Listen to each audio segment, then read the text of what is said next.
Olá, alunos e alunas apaixonados por Química!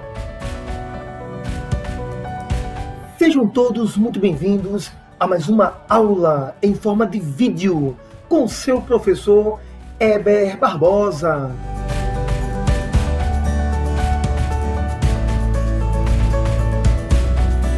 Hoje estamos iniciando uma playlist nova com o tema Ligações Químicas.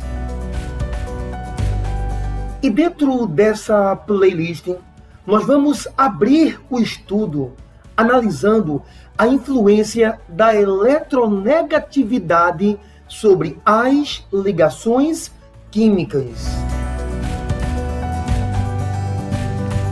Sendo assim, vamos logo de partida rever o que vem a ser eletronegatividade. Ora, eletronegatividade é a medida da tendência do átomo a atrair elétrons. Para entendermos esse conceito, aqui eu trago para você um átomo de um elemento metálico, no caso o metal sódio, símbolo Na, com número atômico 11, e você observa que esse número atômico 11, que indica que o sódio tem 11 prótons no seu núcleo, também está indicando que o sódio tem 11 elétrons na eletrosfera, mas observe que o elemento sódio ele tem apenas um elétron na sua camada de valência. Eu trago ainda para você um outro elemento químico, no caso eu trago um ametal, um não metal, o cloro, símbolo Cl, número atômico 17, o cloro tem 17 prótons no núcleo, mas o cloro também tem 17 elétrons na sua eletrosfera.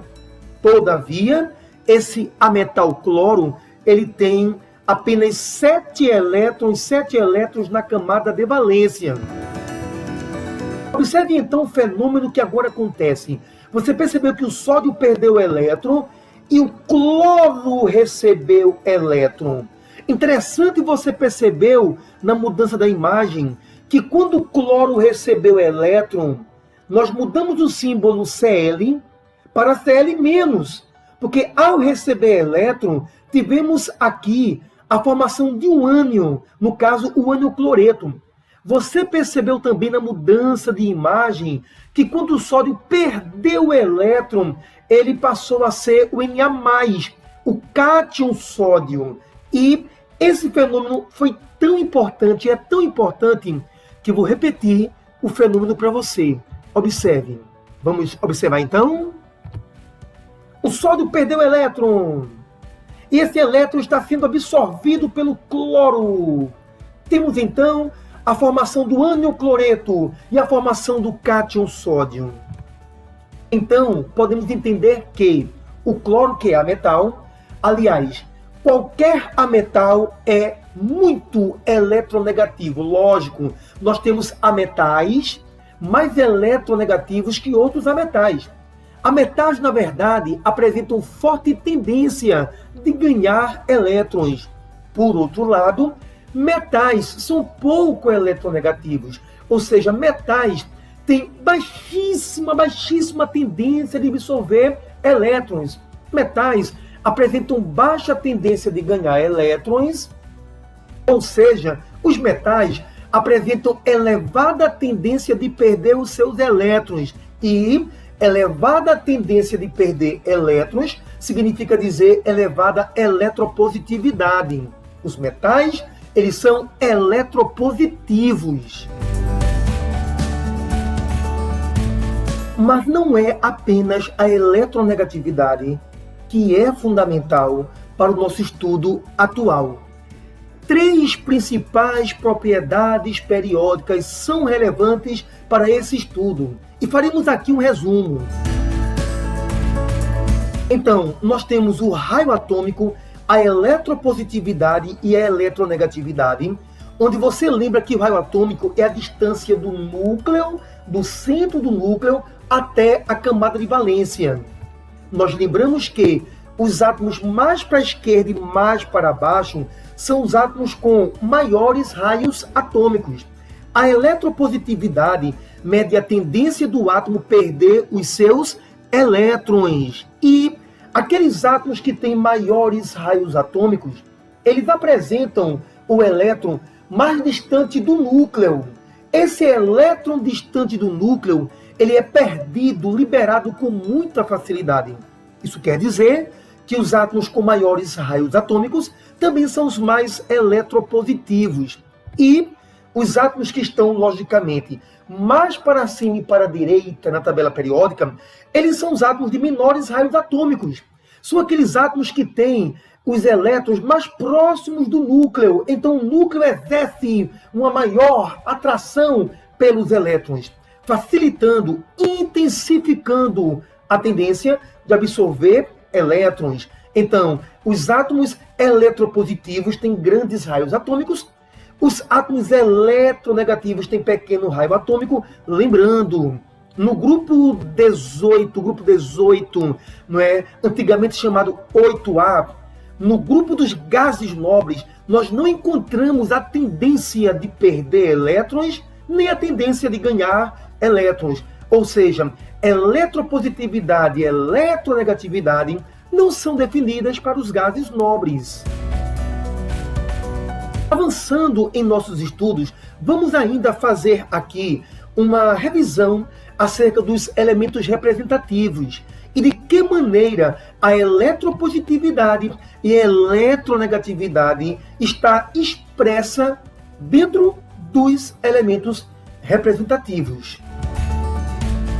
Então, os elementos representativos, eles são formados pelos grupos 1, 2, 13, 14, 15, 16, 17 e 18. São os grupos da tabela periódica que contêm os elementos representativos. A tabela tem 18 grupos, mas apenas 8 contêm os elementos representativos. Nós temos aqui o grupo 1, formado por lítio, sódio, potássio, rubídio, césio, frâncio. Nós temos o grupo 2, formado por berílio, magnésio, cálcio, estrôncio, bário e rádio. Temos também o grupo 13, formado por boro, alumínio, gálio, índio, tálio. Temos aqui também o nosso grupo 14, formado por carbono, silício, germânio, estânio, chumbo. Nós temos o grupo 15, formado por nitrogênio, fósforo, arsênio, antimônio, bismuto. Você encontra o grupo 16, oxigênio, enxofre, selênio, telúrio, polônio.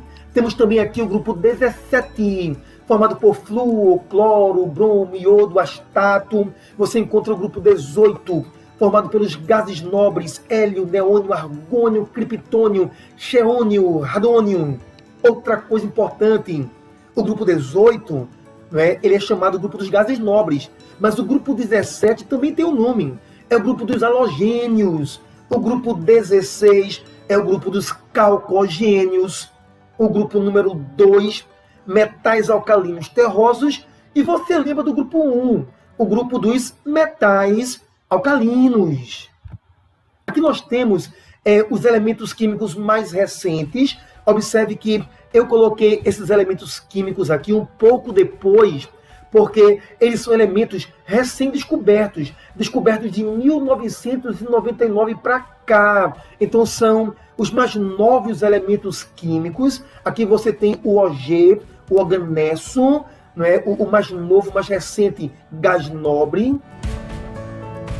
E nós podemos ainda comentar aqui que os grupos 1, 2, 13, 14, 15, 16, 17, 18, antigamente já foram chamados de grupo 1A, 2A, 3A, grupo 4A, 5A, 6A, grupo 7A e grupo 8A. E é muito comum o aluno me perguntar, mas professor, de onde vem essa nomenclatura 1A, 2A, 3A? Estudante, é porque esse número 1 significa átomos com um elétron na camada de valência.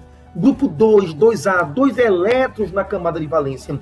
O grupo 13 já foi chamado 3A, porque esse 3 significa elementos com 3 elétrons na camada de valência. O grupo 4A, átomos que têm 4 elétrons na camada de valência, 5 elétrons na camada de valência, para os elementos do grupo 5A, 6 elétrons na camada de valência. para elementos do grupo 6A, 7 elétrons na camada de valência, para elementos do grupo 7A, e 8 elétrons na camada de valência para os elementos do grupo 8A, excetuando o hélio, que só tem 2 elétrons na camada de valência. É fundamental lembrar que gases nobres são elementos estáveis, ou seja, não perdem nem ganham elétrons, pelo menos naturalmente. É bom lembrar que o homem já forçou gás nobre a fazer ligação química. Isso mesmo, o elemento flúor, que é o mais eletronegativo dos elementos químicos, em altas temperaturas, já foi forçado a se combinar com o xenônio, por exemplo. Então o flúor, devido à sua grande avidez por elétrons, ele já forçou o gás nobre a realizar a ligação química. Mas olha o que eu falei, forçou.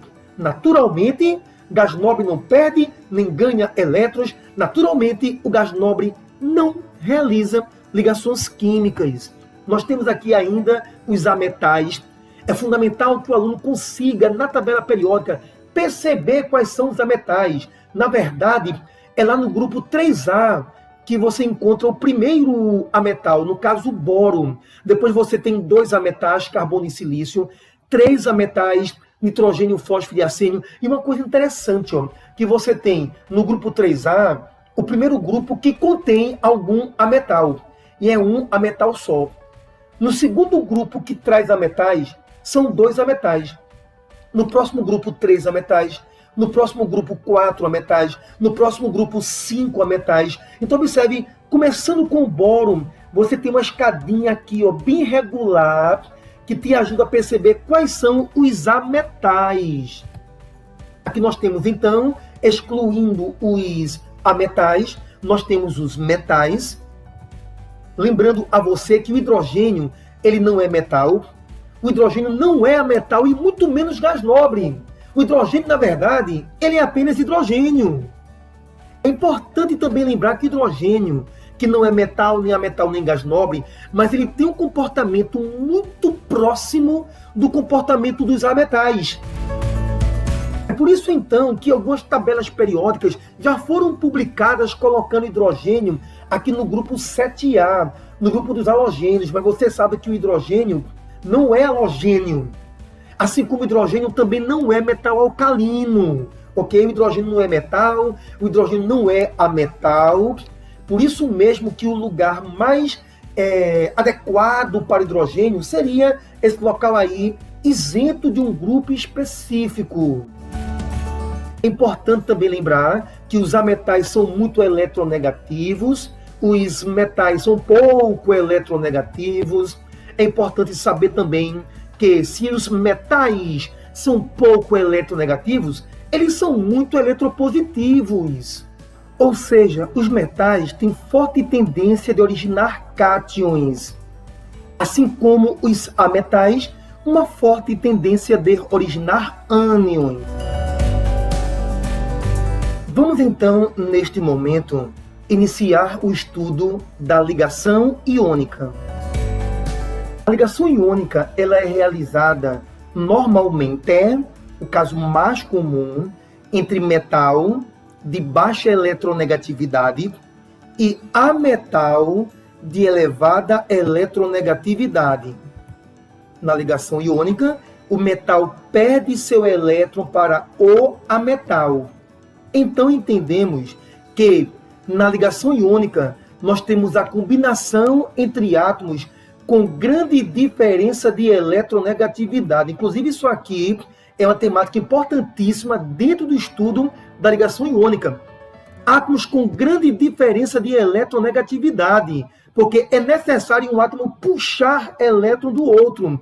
Para isso tem que existir uma grande diferença na tendência de puxar, de atrair elétrons. Podemos ainda aqui reforçar. A ligação iônica é uma transferência de elétrons. E, novamente, para deixarmos muito claro essa questão da transferência de elétrons, eu represento aqui metal, ametal, sabendo você, estudante, que metal, ele é, na verdade, um átomo, um elemento químico eletronicamente instável e que o ametal também é eletronicamente instável. Professor, não estou entendendo essa questão de tanto o metal quanto o ametal, né? Ambos são eletronicamente instáveis. Estudante, o único grupo de elementos químicos eletronicamente estáveis são os gases nobres. Metais e ametais são eletronicamente instáveis, e é por isso mesmo que metais e ametais sofrem mudança na eletrosfera. O metal perdendo elétron, o ametal recebendo elétron, para que haja, então, a formação de cátion estável e a formação de ânion estável. É interessante que você note, nesse conjunto de imagens, que o metal e o ametal, em si, ambos são instáveis eletronicamente.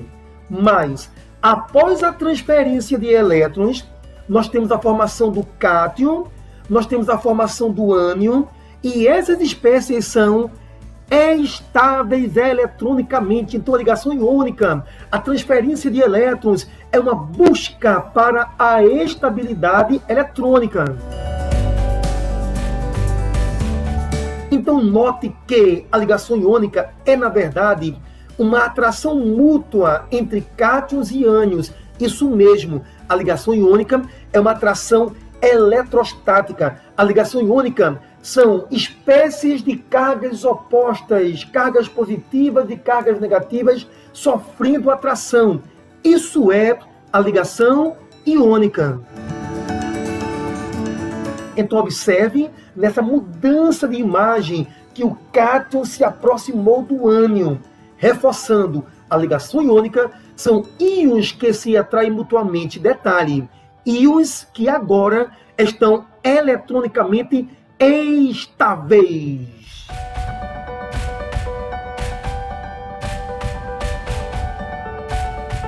Vamos aprofundar esse estudo analisando a combinação do átomo de sódio Na com o átomo de cloro Cl. Lembrando que sódio é Na, porque no original é nátrium, daí Na. Sódio não está na linguagem original. Então temos aqui sódio e cloro, onde você sabe que nós temos os metais e temos os ametais, onde podemos notar que o sódio ele é metal, ou seja, o sódio ele tem baixa eletronegatividade. Na verdade, o sódio tem elevada eletropositividade, ele é metal. E nós temos aqui também o elemento cloro, que ele é um ametal, tem elevada eletronegatividade. Então notamos que na combinação do metal sódio com o ametal cloro, nós temos elementos químicos com grande diferença de eletronegatividade.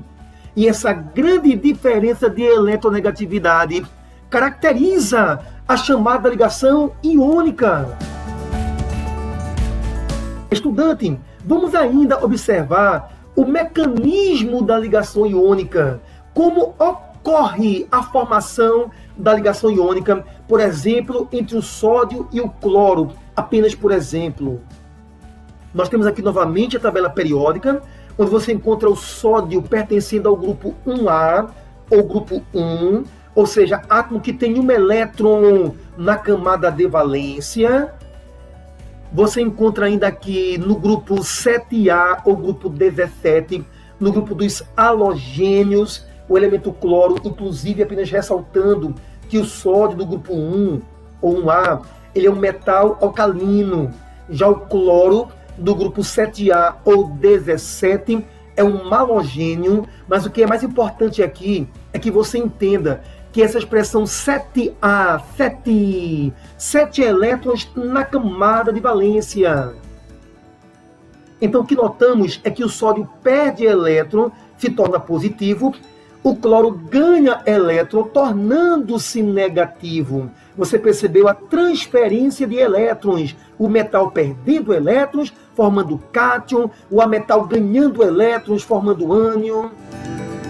E você tem aqui A atração, você notou na mudança de imagem que o Na+ se aproximou do Cl-, isso mesmo. A ligação iônica é uma atração entre íons de cargas opostas. O NaCl, o cloreto de sódio, ele é, na verdade, gente, o principal componente do sal de cozinha, isso mesmo, é o NaCl, o cloreto de sódio, aquele sal de cozinha que tem sua residência, é uma substância química onde os átomos se combinam por ligação iônica.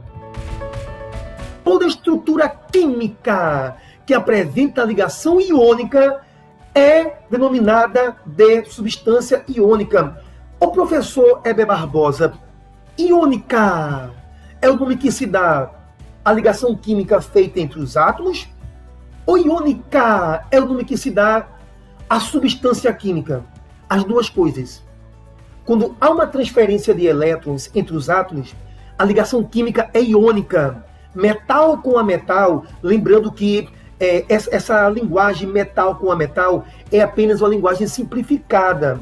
Depois poderemos notar que existe sim a possibilidade de haver ligação iônica sem presença de metal. Havendo somente ametais, também será possível a existência de ligação iônica. Mas a regra mais ampla diz que metal mais ametal realiza ligação iônica. E quando aquela ligação química é realizada, a substância química formada é chamada substância iônica. Toda estrutura química que apresenta pelo menos uma só pelo menos, ligação iônica, aquela estrutura faz parte da substância iônica. O cloreto de sódio é uma substância iônica. É o caso, eu creio, dos mais comuns casos de substância iônica, porque apresenta átomos combinados por ligação iônica. Avançando os nossos estudos, vamos reforçar aqui o que é uma substância iônica. Então, observe. Substâncias iônicas são aquelas em que suas estruturas apresentam átomos combinados por ligações iônicas. Se dentro da estrutura química aparecer, aluno, pelo menos uma ligação iônica, professor, por que você fala pelo menos uma ligação iônica? É porque veremos na próxima videoaula que também existe a chamada ligação covalente. E há substâncias químicas onde dentro delas tem átomos que se ligam de forma iônica e tem átomos que se ligam de forma covalente. Mas dentro de uma substância química, por maior que seja a estrutura daquela substância, havendo pelo menos uma ligação iônica dentro da substância, já é chamada substância iônica. Então, substâncias iônicas são aquelas em que suas estruturas apresentam átomos combinados por ligações iônicas, ou seja, havendo ao menos uma ligação iônica na estrutura, a substância como um todo já é chamada de substância iônica.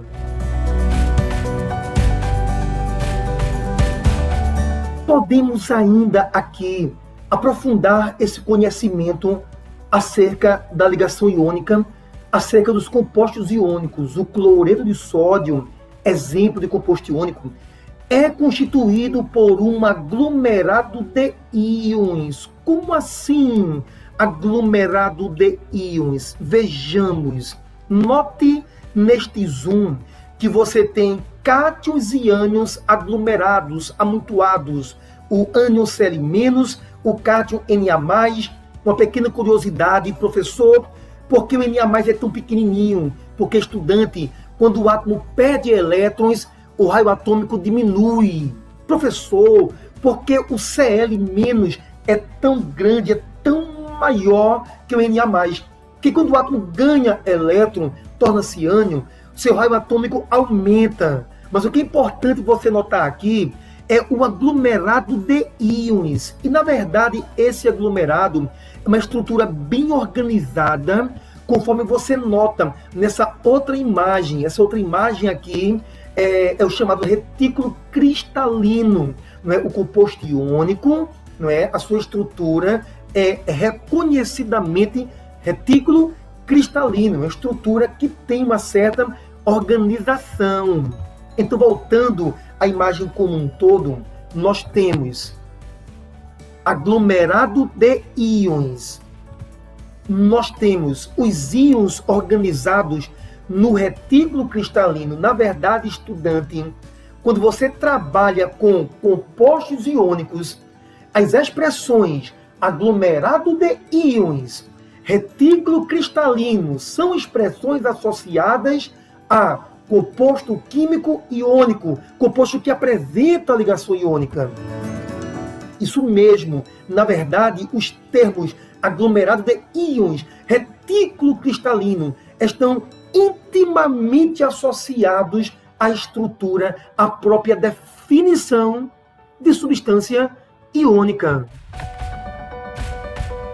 Então vamos agora, na forma de vídeo, observar melhor os compostos iônicos, esses compostos que são formados por aglomerado de íons. Inclusive, neste vídeo, nós poderemos perceber que esses aglomerados iônicos, eles são organizados no retículo cristalino. Então, observa, aluno, esse vídeo, onde nós temos aqui o Cl-, o Na+, os íons que se atraem mutuamente, e estamos formando aqui o aglomerado de íons. Os cátions são menores porque perderam elétrons, os ânions são maiores porque ganharam elétrons, e agora você perceberá que o aglomerado de íons é, na verdade, uma estrutura organizada, uma estrutura conhecida como retículo cristalino.